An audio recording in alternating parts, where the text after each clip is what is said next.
You know, there's only so much that the surfer dude can take. This cat no longer loves food. Oh no, no, no. Hey folks, MasakoX here. It's that time again. April Fools! Yes, I love these times of year. For those of you new to the channel, first of all, I would like to say hello and welcome to you. And then secondly, let me tell you about these types of videos before we get started properly. Back in 2018, it all started with a little ditty I like to call What If Broly Turned Good? Back before the Broly movie came out and the idea of a good boy Broly was completely laughable and farcical. Oh, how things have changed so fast, right? But the point of these April Fool what ifs are that we can here be a little more crazy than we can be with the typical stories. With those videos, we need to be careful and logical and ensure that it all makes sense within the major context of the overall Dragon world. At this time of year again, and going forward with this particular story, we don't have to worry so much about that kind of stuff. And instead, we can do essentially what we want, so long as it's entertaining and it keeps using characters created within Dragon Ball. Those are the only caveats. Last year's April Fool What If was What If the Ginyu Force Turned Good? And you can expect the next part of that story later this month. Is Goldo going to be a less of a jerk here? You'll have to wait and see. A lot of the what if ideas we've gotten over the last couple of years for these kind of things came from you fine folks during our roundtable live streams. This year, let's be honest, Hav and I were struggling for ideas. We had either done stories that we'd already wanted to do for so long, or we didn't really want to call upon some ideas yet. One idea in particular got our attention, and was something we just could not say no to. Now, to not spoil you the outcome right away, we're going to only show you who proposed the idea. So, thank you, Jay. You truly are the real McCoy. Okay, pun out of the way, let's set the scene. So to start things off, we start with the character who is at the center of most of the fan-made jokes regarding the series, Yamcha. When does this take place? Oh, don't worry. We're not going to be doing that whole start of the Dragon Ball series onwards thing and have it like last 20 bajillion parts. This is starting relatively late into proceedings, and the catalyst for said scenario is actually somewhat justifiable. It all begins in age 781, after a little bit of a contest to decide only the fate of the universe, its conclusion. And another tussle for said domain may be in the offing. After the Tournament of Power, Yamcha had felt pretty low and down with his lot. Despite the fact that he was ready to compete in the contest right from the outset of hearing it in his head, he'd ultimately been overlooked many times by the crew.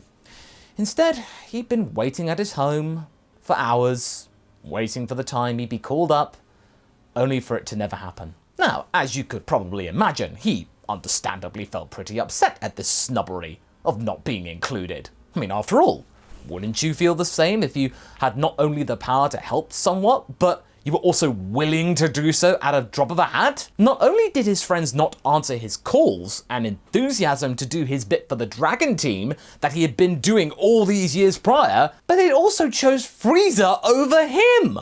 Frieza! Of all people! He already felt sort of sore when Tenshinhan had left him behind during the 1,000 soldier battle last year, but this was really pushing things to the nth degree here. Yamcha was starting to get a little bit sick and tired of being ignored. Still though, Frieza, man. Sure, the space tyrant was stronger than him and did help out quite a bit in the overall outcome of the event, and made sure that Universe 7 won, but poor Yamcha had hoped that all these years of loyal service meant something to his teammates, right? Sure, he did do that whole refusal thing initially, but Yamcha sighed loudly.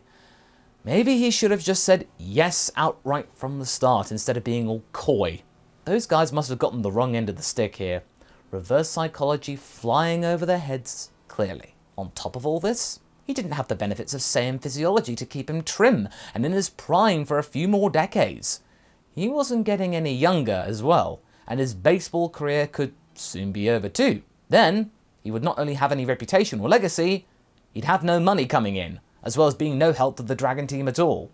Even less help than he was now, obviously. He was counting his lucky stars already that, thanks to Roshi's prior training all those years ago, he was able to remain in his prime for longer than the average human, but still, that wasn't going to last forever, unless he really went hard into Roshi's training and did what he did and lived for hundreds of years. But his drive to do so had long since departed.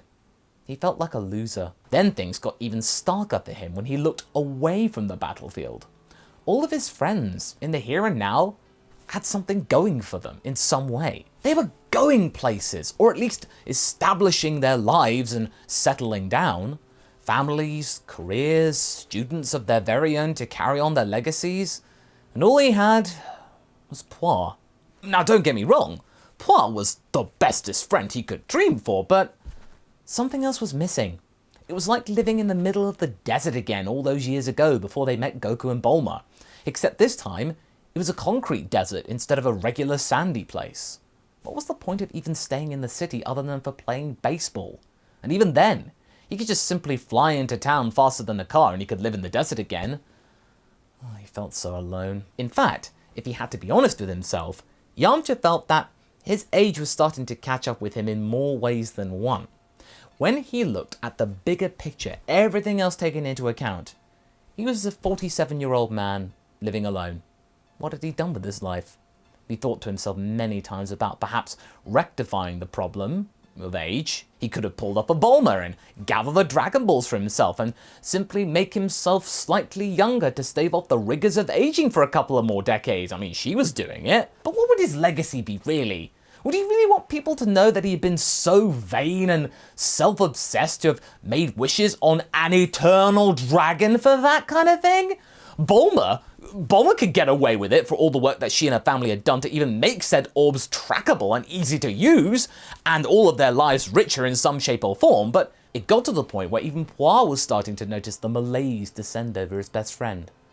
Yamcha, what are you thinking about? Poir looked concerned for his friend, having seen him look all the more despondent these past few days after the tournament had concluded. Yamcha, though, tried to be brave and played it off as nothing in particular, nothing worrisome, and instead chose to change the subject a bit. Nothing, little buddy. I'm fine. Really. Say, would you like to, let's say, travel around the world and gather the Dragon Balls? Like the old times? It's been so long since we've had a simple adventure like back when. Poir looked kind of curious. You mean, you want to get the old gang back together and do it old school? Well, that's a great idea, but well, I don't think people have time for that anymore. Yamcha waves his hand to brush that idea aside. No, just you and me, buddy. Two desert bandits getting their own wish. It's been too long since we've had ourselves some double-act dealing, some quality time just the two of us. Poir was a little dubious now. Well, that might be fun, but what are you going to ask for in the dragon? Do we really need anything at the moment? We'll see. And besides, it's about the journey, not the destination. But in order to gather these magical orbs, Yamcha needed to ask someone for help. But he didn't feel too worried about that, though. Well, he was sure that his friend Bulma would have his back. However, when he had gone to Capsule Corp to ask for the Dragon Radar, his friend for the Dragon Radar, he received quite the opposite reaction. Absolutely not! Bulma was pretty annoyed by his request, surprisingly. I've already prepared my own expedition, so no dice! Bowled over by this rejection, the bandit tried to reason with her. Oh, come on, Bulma, please! You've been using those Dragon Balls on and off by yourself for years, aging yourself down. I know you have. Okay, you still look good for it, but come on! Let me get one wish on them, at least! I've never had a chance to get something for myself. I think I deserve it after all I've done for you guys. Bulma sighed loudly. Alright, fine. Here's the radar. I can give you a capsule plane, but next year, these are mine and mine alone. You got that? Of course. Thank you, friend. And so, Yamcha and Poir started their own little mystical adventure to find the Dragon Balls. They had to travel all over the world, and they chose to do it more leisurely than usual. With flying by themselves, like they traditionally do, they could have just done all of this in a couple of hours, an hour if they really wanted to be quick, but with the plane, this meant they could take their time, perhaps appreciate the scenery some more and whatnot. But I'm afraid the illusions of nostalgia. Even with this more analog approach, the whole escapade was far less exciting than they'd hoped for from what they remembered. Thanks to their power and how things had changed since when they were teens, the entire process was still quite formulaic. Poir felt a little sad for his bestie about that, but finally, they still were able to gather all 7 of the Dragon Balls, and Yamcha could finally call Shenron. What is your wish? Yamcha thought for a moment for the right choice of words for said wish. I want to know what will be my legacy. All my friends have something going for them. What will people remember about me when I'm gone? The dragon moved forward a little in a dubious pose. Are you sure you want to know? Yeah. You've never been hesitant on a wish before, Shenron. Your wish is granted. At first, Yamcha felt like his mind was flying away from his body, like he was having an out-of-mind experience all from a simple wish. Whew. He was curious to find out, though, about his legacy, not minding the trippy side effects of it. But the first image he saw was... He recalled when he saw it. Really? Really? After all these years, this was his legacy? That loss to a Cyberman? It wasn't even a proper loss. That was a cheap shot. Very quickly, he realizes that he's seeing this image copied over hundreds and hundreds of times, with different variations to boot, but all with the same result. That same compromising position. He even saw the most recent iteration from just a few months ago. He could remember himself without the visions, which totally spoiled his baseball victory. Yamcha was getting furious at this bogus vision he was having. Since when did these astral projections get so demeaning and offensive? Oh, come on, I won that match! He complained to nobody in particular. Soon, though, things changed. He saw a world. A different world. This world initially seemed more hopeful. This was a world where he apparently was famous. Not necessarily famous for his baseball career, though.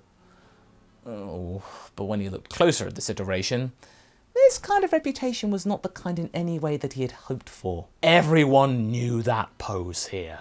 There were toys of it, there were t-shirts of it, there were images of it being broadcast over the world 24/7, across the internet. Everything was basically pointing back to that loss, and that was the only thing people remembered him for. Does that sound familiar to you? He got struck by many sudden realizations here, but the most painful one was the fact that he would be remembered as a loser. He wasn't imagining it. A loser in a fictional story. The greatest loser of them all. The very definition of a loser. Outside of this vision, things were getting dire. Much to his horror, Poir had witnessed his friend falling down and giggling like a maniac on all fours, unaware of the terrors that his friend was actually witnessing inside of his own mind. This persisted for a good few minutes, but after a while, thankfully, Yamcha came to his senses and resumed full consciousness. Relieved to see his friend back in the land of the living once more, Poir shouted, "Yamcha, is everything all right?" The desert bandit gave him a weird smile. "Never felt better, little buddy." Having gotten his wish, Yamcha had had enough of dragons to last a lifetime. The dragon radar was then indeed returned to Bulma through her window. This angered her greatly as she went to chase after Yamcha, who she knew had the radar, but he was gone. He wasn't even around to shout at now. What was going on here? Instead, Yamcha bounced over to visit Goku. "Hey, Goku, could you do me a solid? I'm getting older all the time, you see, and I was thinking, maybe some Namekian training could, help me improve in my older years?" Goku, unaware of the ulterior motives going on from Yamcha, gladly accepted.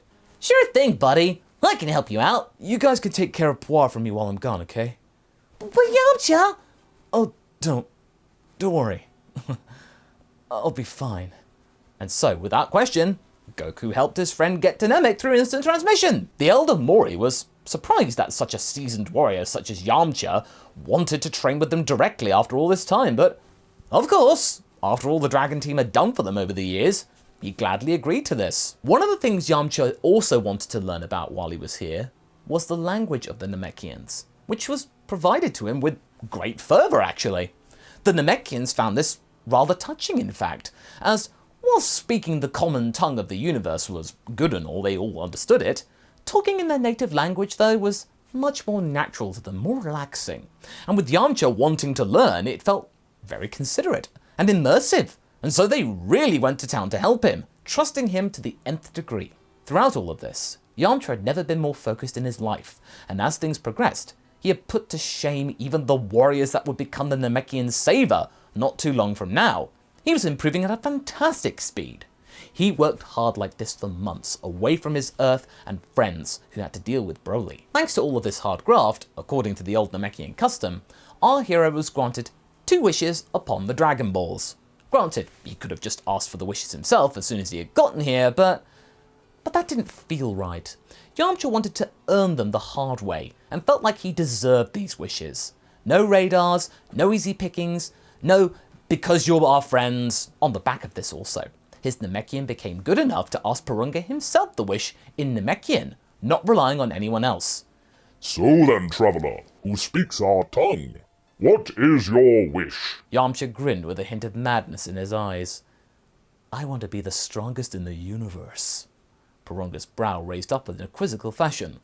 You know, that sounds kind of familiar, and yet it doesn't. No one has really asked me for that before. All right, but there will be certain... Yamcha brushed this aside. Conditions, I know, get on with it. How rude! After that wish, there was no change, even when Porunga had said the wish was done. Mori and the other Namekians were pretty perplexed by this wish.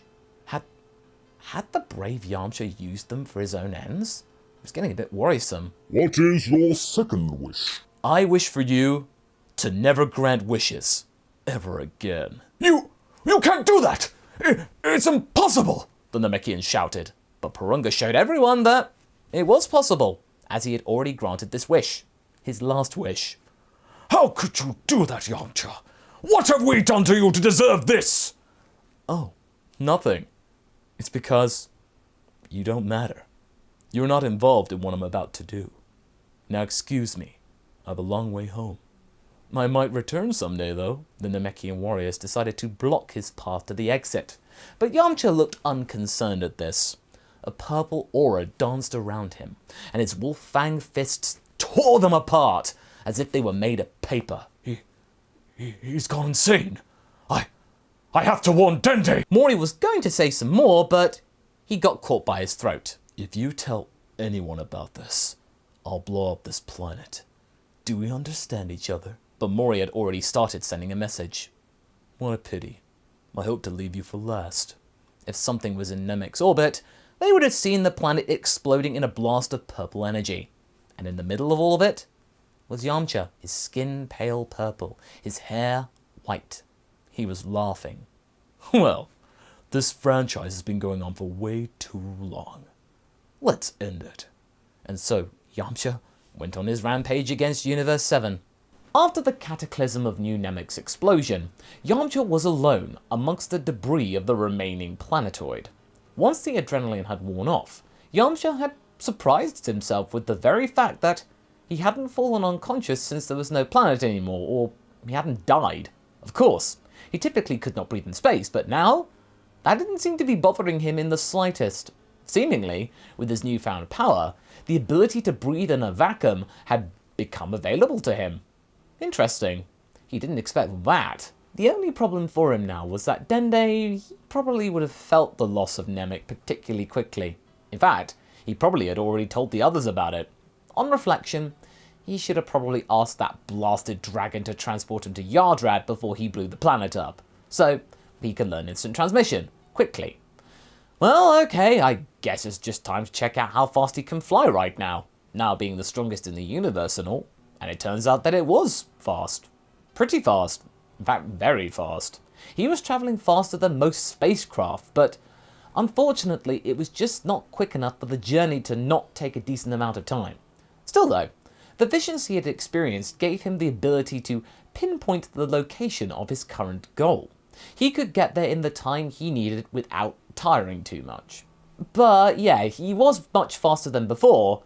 Yamcha then almost starved himself actually trying to get to Yardrad. This was a bit of a risky move, but the people of the planet, fortunately, were hospitable, having not known what he'd been up to.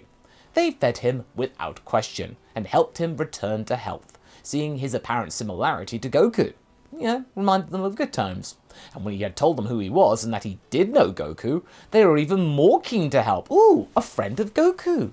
They allowed him to train, unaware of the nefarious intentions he had in the offing, and trusted him too much. And so, Yamcha was taught instant transmission and other Yardratian techniques, The people of said world still unaware of his malicious outings as of late, or not being able to anticipate or perceive his maliciousness. Thanks to his newfound strength, he learned these techniques even faster than Goku, or Vegeta in another world, which gave him Pibara's approval. That is at least until Yamcha decided to blow up Yardrat when he was done with his training.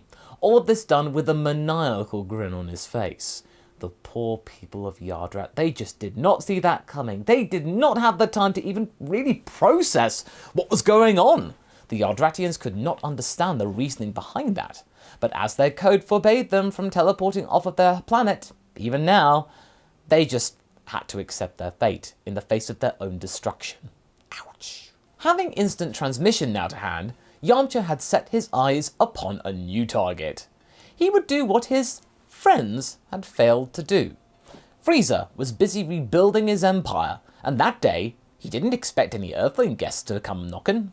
He was sitting on the bridge of his ship when a dashing-looking stranger simply popped into existence right before him, none of his guards having noticed his presence whatsoever. Frieza was taken aback by this, but since he can't sense energy without the needs of machinery, he still felt like he was in control. Oh, how wrong he was. Wait, you're not a Saiyan. Who are you? I don't remember you from the Tournament of Power. Frieza was unable to finish his train of thought though, having lost the words. Literally, when a powerful ki blast caused him to fly through the decks of his own spaceship. Your funeral, Yamcha smirked. By the time the Emperor had flown back to his original position, he was smirking very, very maniacally. Rather wickedly, in fact. Almost as if he actually enjoyed the surprise maneuver. Oh, brave words for a lowlife such as yourself. But Lord Frieza won't be beaten by an ordinary Earthling. Yamcha shrugged, aping Frieza's signature arm stretched out pose. Well, Frieza, soon you'll find out that I'm anything but ordinary. And so the fight aboard Frieza's ship began.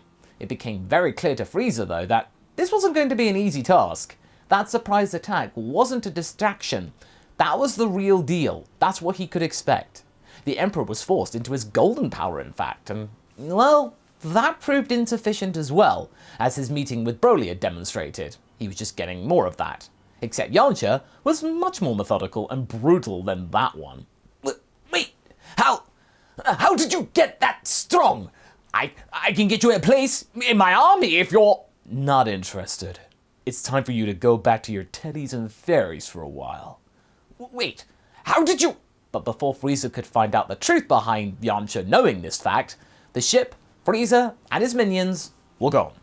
The fire of the ship glowed white hot for a few seconds before fading away into the inky blackness of space. Yamcha's eyes were filled with madness even more than before, but he was enjoying this greatly, fully aware of his actions. Well now, where to next?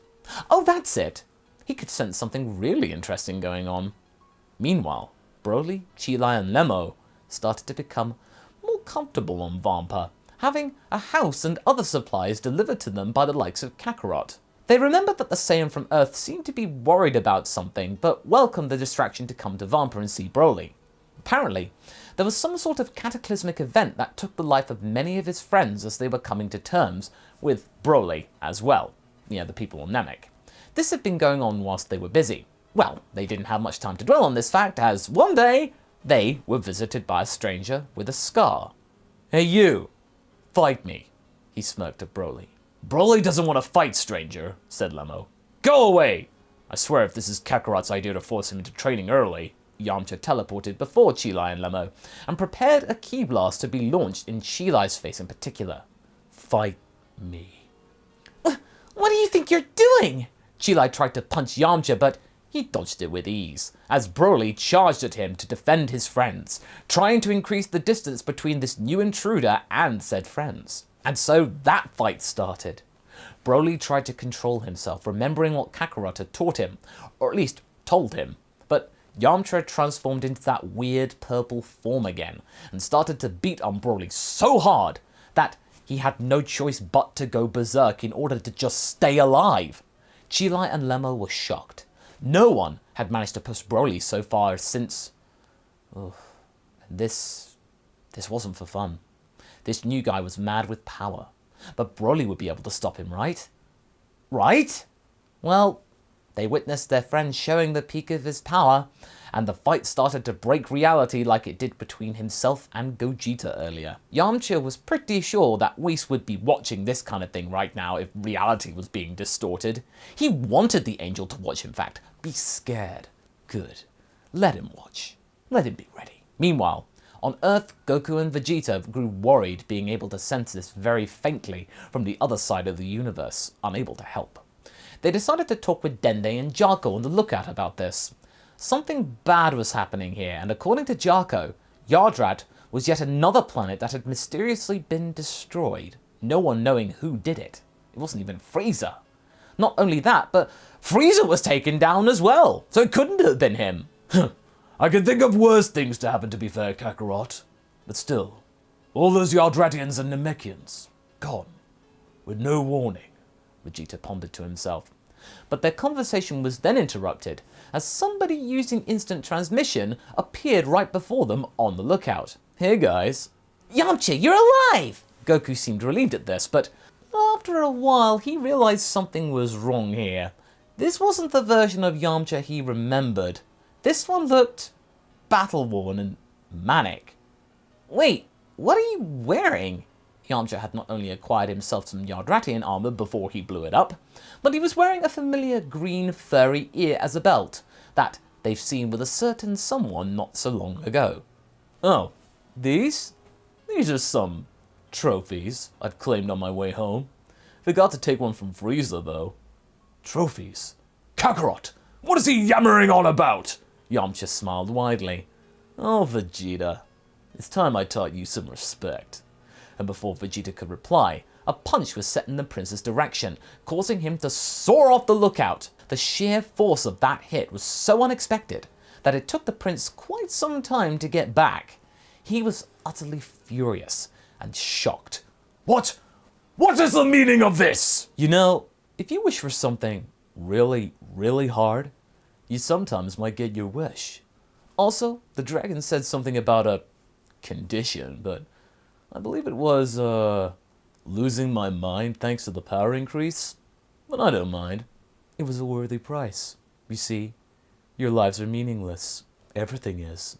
All this is all fiction. On paper. On TV. Just a stupid made-up fairy tale. Yamcha started giggling, Goku looking utterly terrified. Yamcha, buddy, this isn't you! Oh, but it is! Your old buddy Yamcha, that was left to rot in some Cybermen crater. Your old buddy Yamcha, that was impaled by Jiro with nobody helping me. Your old buddy Yamcha, that was trusted less than Frieza for the tournament. But luckily for you, the tournament, just like everything else, has no meaning.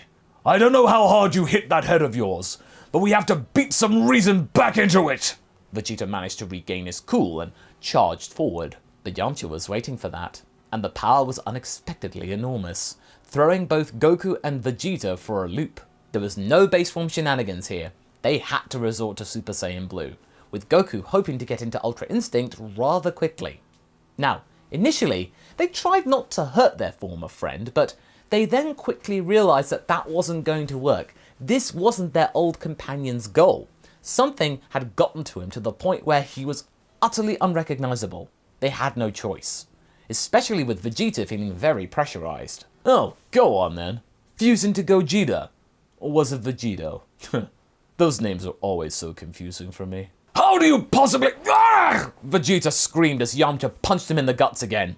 Then he blasted Goku away in order to grab Vegeta by his spiky-haired head and chuck him through a mountain, then the nearest lake, and then punch him some more mercilessly. You know, I always wanted to do this, since everything started to go wrong for me after you showed up. Vegeta spat out some blood. You were still killed by a cyber... Vegeta could not finish his dig as Yamcha's arm went clean through his chest. Sweet dreams, Prince. Now where was Goku? Oh. Perfect. Goku was right there, battle ready, with his hair turning silver. Guess Yamcha had beaten him up enough to showcase this new trick of his after all. And this was going to be a fight. It was pretty hard to hit Goku, in fact, so Yamcha decided to go with ki explosions at the charge around the Saiyan that even Ultra Instinct could not dodge. It was a long and brutal encounter, but finally Yamcha was able to overcome it when Goku's body gave up the ghost from a long overexposure to Ultra Instinct, basically exploding. Yamcha, please, you're my friend. Yamcha tilted his head. Don't worry, friend. This won't hurt a bit. Yamcha, you're a good person. Nay. I don't understand why this is happening to you, but... Think about the others, Poir, Tenshinha and Bulma, everyone! Nay. Yamcha smiled at Goku. And so Son Goku vanished in an energy wave. He had done it. He had vaporized him. He had beaten Goku. But before he could rest and take stock in this victory, there was another cliffhanger, another challenger. That's as far as you go. You've had your fun, but this is over. The grouchy voice boomed over his head. Oh, Lord Beerus, I was hoping I'd attract your attention. Yamcha's grin was as wide as his eyes, and they were waiting for another encounter. Before he took out his frustration of having to do stuff, Beerus did have to give Yamcha a hand for what he had done in terms of destruction. You know, when I saw what you did to Goku and Vegeta, and I saw everything, I thought you might not have been so dumb after all. But now looking at you, this energy is not something to be proud of. You got this through ill-gotten gains, clearly. Those blasted Dragon Balls, no doubt. Can't you see? This power is slowly killing both your body and your mind. That's what you get for dealing with dragons. I swear I should forbid those Namekians from making those damn things altogether. Yamcha tilted his head and smiled menacingly. Oh, Lord Beerus, you flatter me. But you don't have to worry about that dragon anymore. I've made it so nobody can wish on them again. Is that so? I didn't think that was possible. That's what the old Namekian said before he made a poor choice of words. But no matter. If my time's limited, I still have plenty of time to deal with you. Beerus smiled back, liking this attitude immensely. Ho-ho, frisky are we? Those two also were like this, yet neither of them succeeded. Can you? Yamcha giggled. Well, unlike them, I have nothing to lose. And so the fight began. Right out of the gate, Beerus was quite surprised by the sheer power of this human being. He'd expected this from Saiyans, but not the caretaker of these monkeys these days. Curious. Whatever wish that Yamcha made on that dragon, it would seem that he really wished for a lot in the strength department, huh? But unfortunately for Yamcha, Beerus still was a god of destruction. That is something that no wish could outclass. As stated by Torombo in the Dragon Ball Super manga, you can't outwish a god with just that alone. So, despite his gigantic power gain, the cat took some punches with very little resistance, but none of them happened to damage him in any meaningful way, really. He was just using this as a time to suss out his opponent. Enraged by his lack of progress with this opponent, Yamcha decided to power up some more, as Beerus started a furious God Ki barrage, which the human had to dodge so that he wouldn't be incapacitated so soon into the battle. His Wolf Fang fists were enough to land a hit though. It's just, those hits were just strong enough for like sparring sessions, not really meant for a proper duel. He needed to step up even more clearly. For the first time since his rampage began, Yamcha felt that he might genuinely be outmatched here by his opponent. His conquest of the universe might be derailed if he wasn't careful, in fact. The Beerus balls were then being fired at Yamcha at a great velocity, and our anti-hero had great difficulties in dodging them. In the back of his mind, he reckoned that this could be it, in fact. This might be where the joyride ends, and reality would come crashing back down. However, deep within all the insanity that he had laid around himself right now, he decided to focus, which caused him to actually get hit a couple of times, but it was worth it. It cleared his head a bit. He still responded with punches and kicks, and tried to appear involved in the fight, and yet Beerus was sensing victory. It was fun while it lasted, Yamcha, but this game is over. I cannot allow you to run amok anymore. That's my job.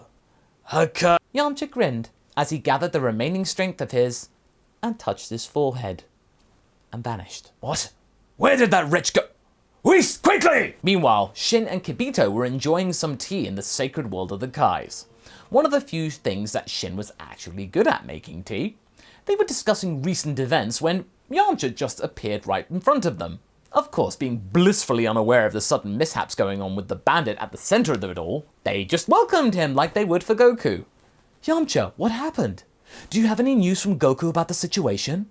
Shin wasn't able to make another sentence happen because a powerful ki blast made a hole in his chest, much to Kibito's surprise. Before the attendant was able to react himself and heal Shin, Yamcha kicked Shin to a greater effect, putting him out of reach. Whis and Beerus then popped up, but a split second too late. As Beerus started to hold his chest, he could feel his immortality fading, the bond between him and Shin pulling him closer toward death. At the same time, Whis bowed his head and knew about his fate too, Angel disappearing. Yamcha walked triumphantly over to Beerus and merely just whispered in the cat's fading ear. I'm used to dealing with cats, Lord Beerus. I've been doing it for years. It was just Kibito and Yamcha left. The human aimed his hand at the Kai. You heal me. Why would I help you, you monster? I may be weakened, but I'm still powerful enough to blow up planets. For every time you refuse to assist me, I'll blow up one more. And I know that there aren't that many left these days. So, how about that? Kibito wasn't too happy at this, but he had to cooperate. At least for now. Let's go find the Super Dragon Ball, shall we? Forcing Kibito into working for him, Yamcha had found the initial 3 orbs, but for the other 4, he'd have to go to Universe 6 for those. Originally, Kibito was merely pretending to be helping Yamcha, trying really to get to Champa and Fua, maybe hatch a plan. But Yamcha anticipated that, and followed his power signature to the Supreme Kai of Universe 6, instead of going to Champa. You can see where we're going here. Because now he knew that connection between the Supreme Kai and God was so critical. He could just head Champa off at the pass, with the greatest of ease, not even have to deal with him. There, he dispatched of Kibito, and used Fua's nervousness to his advantage, taking him hostage in order to find the remaining 4 Super Dragon Balls, as well as translate for him. Champa might have been a god of destruction, but he was rather nervous at sensing his Supreme Kai in danger. He knew about what would happen. Yamcha's wish was, of course, to become a god. After the wish was fulfilled, Vados, Champa, Hit, Caulifla, Kale and Kaba stepped in to stop him, but it was too late. Yamcha already had a divine power planted within himself, which he decided to demonstrate by using Hakai on Fua, now having done with him, taking both him, Champa and Vados out of the picture at once. Then he was going to fight the tag team of the Defenders of Universe 6. Kaba was the first to fall, Kale and Caulifla did not have Patara to fuse with, so they were gone too, and Hit was fighting for the longest, obviously, improving all the time. But now Yamcha was a divine being, in the end, Hit had fallen too. Yamcha, much like Goku Black and Zamasu, continued on with his insane rampage, taking down Supreme Kais in order to defeat their gods of destruction, one by one. He even fought the likes of Jiren and Toppo, and won, leaving Universe 7 as his own personal desert. When he got back to Earth, he realized that the Dragon Balls here had been used to bring Goku and Vegeta back to life. They appeared before him with Puar and Bulma. Yamcha, please stop this madness! See? In the end, even your demises did not mean a thing. You can just revert them. But not this time. Don't worry, I'll liberate you all from this foolish tale. And as such, Yamcha used Hakai on Earth and everyone on the planet.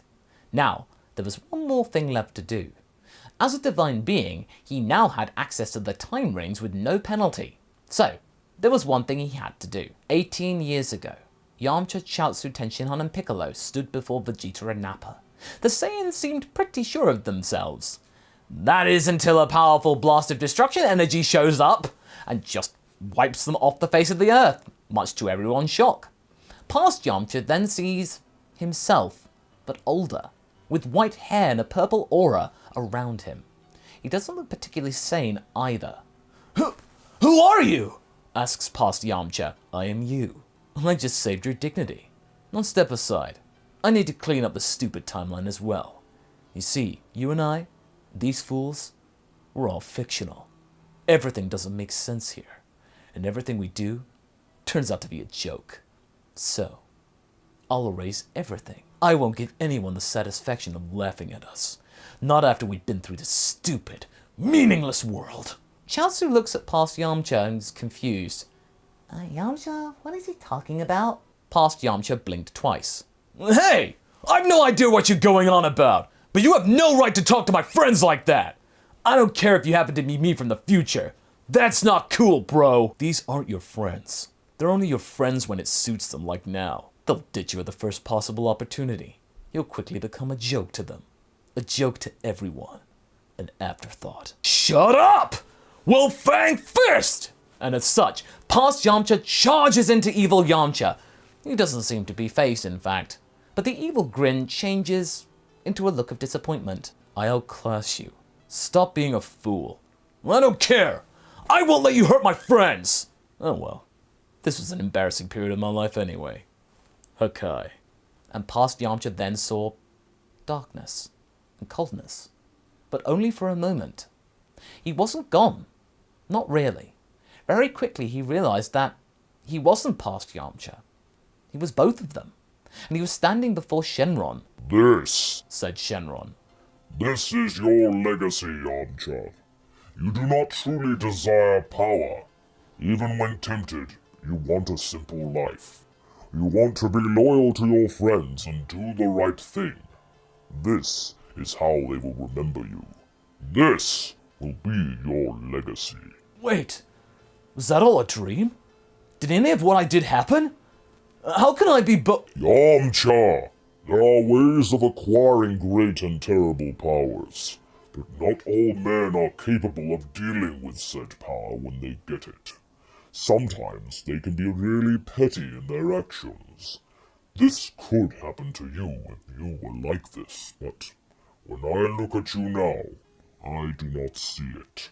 Sometimes the most dangerous foe you need to fight in life is yourself. Yamcha looked at Pua, who apparently didn't see the vision going down.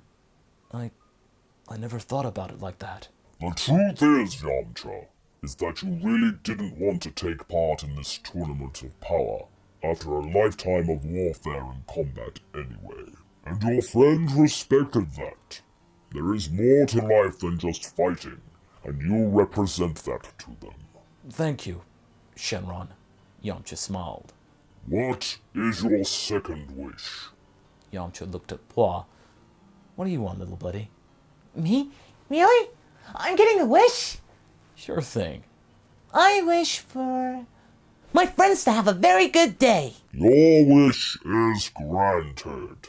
And as such, the Dragon Balls went on their way across the sky. Well, Pua, that was a pretty wholesome wish. Good idea. Well, I was thinking like of a million zenny, or a big litter tray. But I didn't feel it, Yeah. Sometimes it's good to think about the simple pleasures. Come on, let's go home, little buddy. Agreed. And so, Yamcha returned home with Pua. On their way back, though, they were invited by Bulma, having felt guilty for shouting at them earlier, to a party that was meant to celebrate their victory in the Tournament of Power. And you know what? That was their best day ever. And that's where we end things. So what do you folks think? Do you think Yamcha learned a lesson about remaining humble and being content with their lot? Would a manic Yamcha even make sense? Leave a comment below and let's get this discussion going. And I shall see you in the next video. Catch you later!